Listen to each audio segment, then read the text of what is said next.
halimbawa, Ghost Project, klaro na. Okay. Klaro din po kung saan dapat ito. Klaro din po kung sino dapat ang kontraktor nito. Klaro din po kung sino-sinong mga district engineer ang sangkot dito. Ang tanong, kailan sila pagdadamputin? Hindi po ba? Kailan sila makakasuhan? Isang aking proposal, mag-conduct na ng lifestyle check sa lahat ng opisyal ng DPWH at mga congressman na involved sa controversial flood control projects.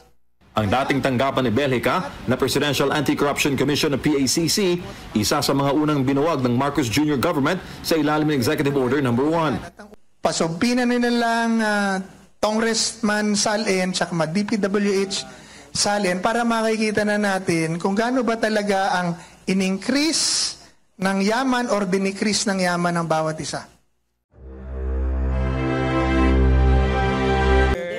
Kahit na bigyan naman natin ng pagkilala. Opo, ang lumilingon sa tawag na Ferdinand Marcos Jr. Dahil linggo-linggo nag-inspeksyon. Benguet. Hinahanap kita Ay. Di ba Malacanang press corps, hindi ba kayo natimbrihan doon? Natimbrihan kami, okay. Manong Ted. Ang ipinadala ng TV5 ay si Caricator. Okay. Siya yung nagpunta doon kahapon at binantayan nga yung inspection ni PBBM dyan sa Cannon Road. Aba, ang balita natin, nagalit na naman daw si PBBM Abay, bakit? Parang yung nangyari doon sa Bulacan. Paano? Parang sinimulan daw yung proyekto doon para makontrol yung landslide dyan sa may area ng Cannon Road, pero palpak na naman. Hindi naman gumuho agad yung ginawang proyekto. Parang ang sinasabi diyan, more than 260 million pesos yung ginastos na pondo para ayusin yung area na yan sa may Cannon Road. Pero dahil hindi siya effective, kapag inayos daw muli, sabi ni PBBM, gagastos na naman daw ng ganun ulit kalaki. Doble daw, no? Magiging doble nga ang gastos ng gobyerno dito. Pero maliban dito sa rock shed kung tawagin, meron pa siyang hinaing. Dahil may pinuntahan pa siya, no, somewhere there, same area, Cannon Road po. Benguet pa rin po ito, coverage po ng Benguet, na sinasabi niya na mga rock netting. Narinig mo ba sinasabi ng Presidente? Ng rock netting. Yes, so actually meron tayong mamaya po ay ipalalabas na actual na soundbite dito ng ating Presidente at bahagi rin po ito ng ating pong mga balita mamaya. Sinasabi niya na kilala daw niya yung supplier nitong rock netting na ito. At sabi niya, mga nasa 3,200 lang ito per square meter. Pero sa gobyerno daw ho, 12,000 per square meter. Sabi niya, bakit ano yun? 75%. Na-increase. Oo, at sabi niya, 75% ang kanyang ginamit na salita, kinikickback. Yun ang sabi niya, kinikickback. Kaya ang tanong nga dito, maganda, sino ang kickback? Nanggaling sa kanya, rock netting. Sabi niya, pinagbabawal na ito Pero tuloy pa rin ang paggamit nito. Nabanggit din sa amin yan dati nung makapanayam namin si Secretary Manny Bonoan na before this flood control controversy na pinagbabawal na yung rock netting na yan. Palagay ko, kung pinagbabawal na at nandidiyan ginagamit pa rin, anong susunod na kabanata dito? Nako. So maliban pa dito sa flood control projects na ito, mapupunta tayo sa mga rock netting projects na yan dyan sa Benguet. Ay! Bawal din. At sa ilang pang mga lugar na bulubundukin. At ito kaya ay mapupunta na rin sa mga solar street lamps. Aray ko. Meron pala doon. At mapupunta na rin sa mga barandilya na mga anong tawag doon? Yung sinasabi din ni Mayor Benji, yung mga makabagong ngayon, barandilya sa mga kahit na walang kurbada ay may roller ang tawag doon? Roller roller coaster? Roller barrier. Barrier. Kailan ka huling pumanik ng Baguio? Naku, matagal naman nung Ted. 1967, ganon? Hindi naman. Siguro mga 2 years ago. Mga ganyan. Pagtapak mo ng distrito ng La Union, papanik na yan, papunta na, kasi boundary yan ng Benguet tsaka La Union, di ba? So papanik mo dyan, nakikita mo yan dyan. Kulay orange yan kapag bago. Kahit na diretso lang yan, meron. At grabe yung overpricing dyan. Anyway, sige po.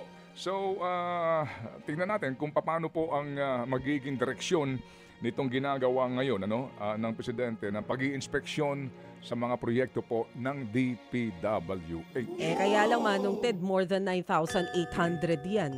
So good luck naman kung ma-inspection isa-isa. Hindi ba? Kaya nga, depende siguro kung ano yung mapupunta doon sa sumbong sa Pangulo. Sa araw na ito mga kapatid, Lunes nga pista opisyal, at nananawagan po ang ating mismo ang presidente nga sa kabayanihan ng mga Pilipino. So ano ba ang ibig sabihin dito ng kabayanihan kung sakasakali? Yung bang magtiis ka sa baha? Aray ko ay naman. maaari ng ituring na kabayanihan? Nung pong Biyernes, Maricel, nung magkasama tayo dito, di ba nag-uulan? Yes. Oo. At kapansin-pansin, yung City Hall ng Manila, pinasok na naman ng tubig, ha? Aray ko. Kaya nanggigigil si Mayor Isko, di ba?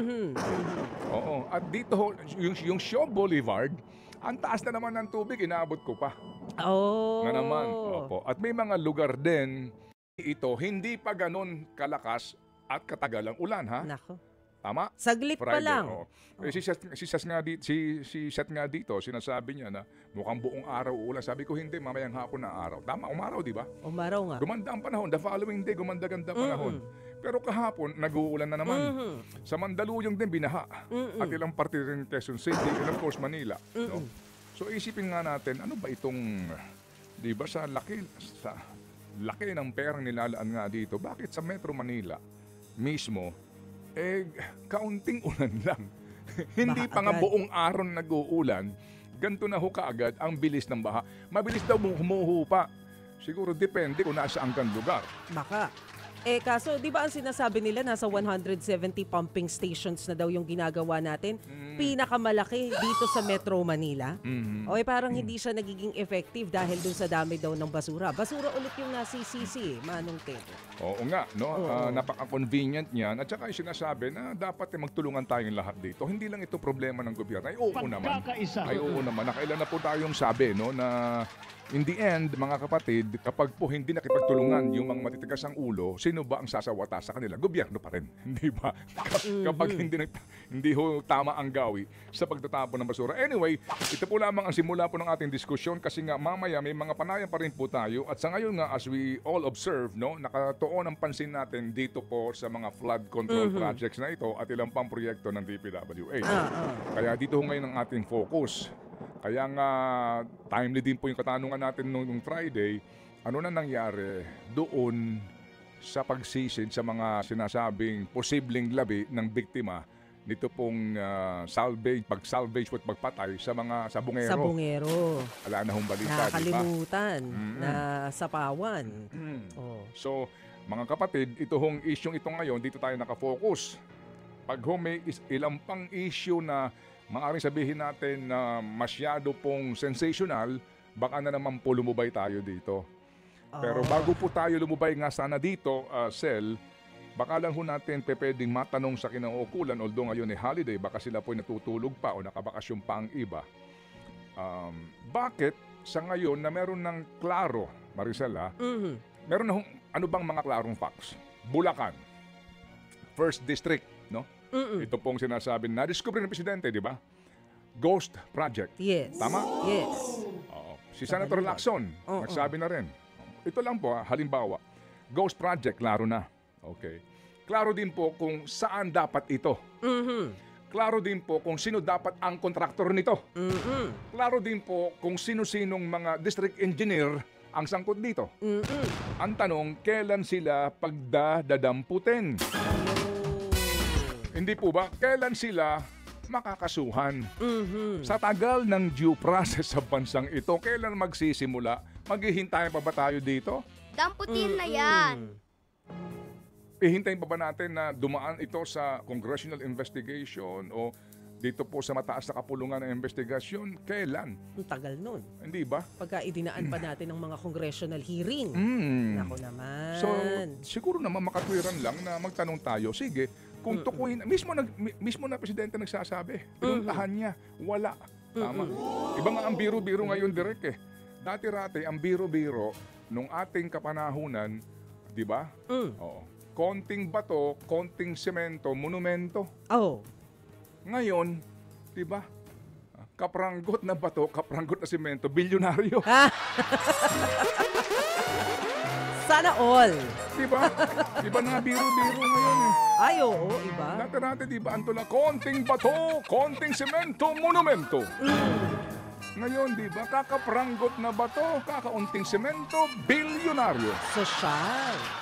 Abay, nakita ko nga yung mga sinasabi mo kanina, Manong Ted, ng mga district engineer. Diba lumabas yung mga pictures nila sa social media? Yung pinapakita yung mga branded na suot nila mula ulo hanggang paa. Oo, yung lahat mga designer clothes. Sapatos, damit. Isang t-shirt, 100,000 piso. Diba? Sapatos na nasa mga paga 120,000. Ganyan, mga 6 digits. Relo na 12 million lang naman. Ay! Yung isa medyo mura-mura, 2.7 million. Pero ang sabi nung ilang na nakakaharap nila, meron niyang mga relo na 25 million pesos. Grabe. Hindi ba? Alam mo, nalulula ako sa laki ng pera na pinag-uusapan natin. Oo. Ngayon, mga kapatid, yung nga ang tanong dito, kung sila po ay nakapagyayabang nung kanilang unexplained na kayamanan, kasi yung isa daw po dyan, meron daw sports car na 40 million ang isa. Wow. Tinatanong ko yung source, ano kayang sports car yun? At dito nahihiya na ito'y pangalandakan. Anyway, so meron muna tayong mga importante mensahe kasi gusto kong ihambing ito dito sa Korea. Yung kanilang first lady na nakakulong ngayon, ay nakitaan lang na nagsuot ng $43,000 na halaga ng pendant sa isang event. Wow. Ay kasama na po ngayon sa mga kasong kinakaharap niya. Nakitaan lang po ng pendant Opo. Na mamahalin. Yung pong 43,000, ang halaga nito sa piso, nasa mga 2.5 million pesos. Wow. Ang sinasabi po, agad na itong nakakulong kaagad ngayon. Batay sa datos ng sumbong sa Pangulo website, mahigit sa 1,500 flood control projects ang naipatayo sa Mindanao na may kabuuang halaga na 93.2 billion. Katumbas ito ng 15% ng lahat ng flood control projects sa buong bansa. Sinimula ng mga proyektong ito mula Oktubre 2018 hanggang Marso ng 2025. Pinakamaraming proyekto ang naitala sa Misamis Oriental na may 131. Sinundan ng Davao del Sur na may 168 at Bukidnon na may 110. Pinakamababa naman sa Sulu na mayroon lamang 3, habang ang Basilan, Lanao del Sur at Maguindanao del Norte, maging ang Dinagat Islands ay pawang mas mababa sa 20. Kung si dating anti-corruption czar Greco Belica ang tatanungin, dapat raw agad na magsagawa ng lifestyle check sa mga opisyal na sangkot sa anomalya. Ang isang aking proposal, mag-conduct na ng lifestyle check sa lahat ng opisyal ng DPWH at mga congressman na involved sa controversial flood control projects. Ang dating tanggapan ni Belica na Presidential Anti-Corruption Commission o PACC, isa sa mga unang binuwag ng Marcos Jr. government sa ilalim ng Executive Order No. 1. Layunin sana ng komisyon na magsiyasat sa mga presidential appointee at iba pang opisyal ng gobyerno na sangkot sa umunoy katiwalian, kabilang na ang pagsasagawa ng lifestyle check at pag-endorso ng kaso sa Ombudsman at DOJ. Pasumpinan nila lang Congressman Salen at DPWH Salen para makikita na natin kung gaano ba talaga ang in-increase ng yaman or dinikrease ng yaman ng bawat isa.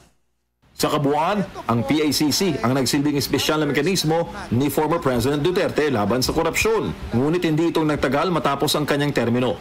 Sa ngayon ay wala pang pahayag si Public Works Secretary Manny Bonoan sa mungkahing lifestyle check. Yung mga river basin dredging project ko, walang katapusan. Pero pag dumaan ka naman, hindi naman nagbabago, wala naman nag-dredging. May nakita ka bang dredging equipment? Wala eh. Yung pinagawa ni Marcos Sr. na Manggahan Floodway, simula nung ginawa yan, hindi pa nila dinidredge yan eh. Napakababaw na yan eh. Yung Laguna Lake, nung panahon ni Rizal, nadadaanan niya ng malalaking barko. Ngayon, hindi ka na makakapaglayag ng malalaking barko dyan sa Laguna Lake at saka sa Pasig River sapagkat napakababaw na, heavily silted na. Wala naman nagaganap na dredging. Pero pag titignan mo sa General Appropriations Act, several times na dapat nagkaroon ng dredging dyan eh. Saan napupunta yung pera? Panay ghost projects ang nangyayari. Ngayon, pinakamahalaga yung Metro Manila. Pag hindi mo nilaliman yung Laguna Lake, konting ulan lang, talagang babaha na ang Metro Manila. Pag hindi mo nilaliman yung Marikina River, yung San Juan River, yung Pasig River, ay konting ulan lang, babaha na sa Metro Manila. Ano ba ang financial capital of the Philippines? Nasaan ba? Nasaan ba yung pinakasentro ng Pilipinas? Nasaan ang mga foreign investors, ang mga turista? Hindi ba nasa Metro Manila? So kakalat ngayon sa buong mundo yan. Huwag ka na kayo magpunta doon. Konting ulan lang, baha na. Opo. Walang kakwenta-kwentang bansa yan. So ang laki ng epekto niyan sa ating ekonomiya. Baka naman partner, yung bulsa yung ginagamitan ng dredging para lumalim. Maraming mailagay. Patay tayo dyan. Question naman ni Pasyon dahil dito kung saan nga ba napupunta ang pondo para sana sa dredging. Sunshine News Blast. Titignan mo sa General Appropriations Act, several times na dapat nagkaroon ng dredging dyan eh. Saan napupunta yung pera? Panay ghost projects ang nangyayari. Ipinaalala naman ng Economic Risk Consultant na importanteng masolusyonan ang mga pagbasa sa Metro Manila dahil dito makikita ang maraming investments. Kung madalas ang pagbahaan niya ay magsisi-atrasan ang mga investor. Sunshine News Blast. Yung mga river basin na dredging project ko, walang katapusan. Pero pag dumaan ka naman, hindi naman nagbabago, wala naman nag-dredging. May nakita ka bang dredging equipment? Wala eh. Yung pinagawa ni Marcos Sr. na Manggahan Floodway, simula nung ginawa yan, hindi pa nila dinidredge yan eh. Napakababaw na yan eh. Yung Laguna Lake, nung panahon ni Rizal, nadadaanan niya ng malalaking barko. Ngayon, hindi ka na makakapaglayag ng malalaking barko dyan sa Laguna Lake at saka sa Pasig River sapagkat napakababaw na, heavily silted na. Wala naman nagaganap na dredging. Pero pag titignan mo sa General Appropriations Act, several times na dapat nagkaroon ng dredging dyan eh. Saan napupunta yung pera? Panay ghost projects ang nangyayari. Pinakamahalaga yung Metro Manila. Pag hindi mo nilaliman yung Laguna Lake, konting ulan lang, talagang babaha na ang Metro Manila. Pag hindi mo nilaliman yung Marikina River, yung San Juan River, yung Pasig River, ay konting ulan lang, babaha na sa Metro Manila. Nasaan ang mga foreign investors, ang mga turista? Hindi ba nasa Metro Manila? So kakalat ngayon sa buong mundo yan. Huwag ka na kayo magpunta doon. Konting ulan lang, baha na.